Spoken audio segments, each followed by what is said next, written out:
Montréal, jeudi matin. 8 équipes de pompiers sont appelées sur une fuite de gaz. Encore une conduite brisée pendant une excavation. 10-15 minutes, ça va se ventiler, puis il n'y aura pas d'inquiétude. Selon nos informations, leur déplacement pour ce genre d'événement coûte 2 millions de dollars aux Montréalais chaque année. Bon an, mal an, on peut répondre à environ 400 appels d'urgence concernant des fuites de gaz. C'est plus de 2 millions de dollars par année qu'on facture à des entrepreneurs ou à des personnes qui ont causé des bris sur nos infrastructures.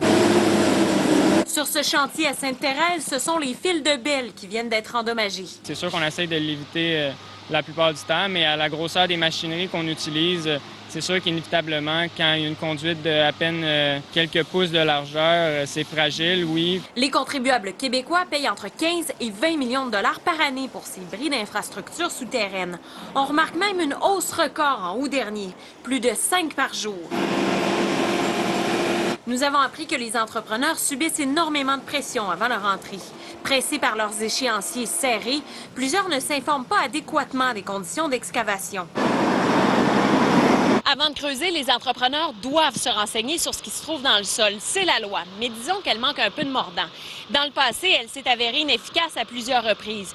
C'est pourquoi l'Alliance pour la protection des infrastructures souterraines réclame un système d'information obligatoire. Ceux qui ont des conduites souterraines, ils se doivent de documenter leur réseau et de le donner à un centre d'appel unique de la province. Nous, ce qu'on voudrait, c'est que la législation soit beaucoup plus claire, qu'il y ait plus de rigueur. L'Ontario vient d'ailleurs tout juste d'adopter un projet de loi privé semblable. Québec subira certainement de la pression cet automne pour s'en inspirer. Véronique Prince, TVA Nouvelles, Montréal.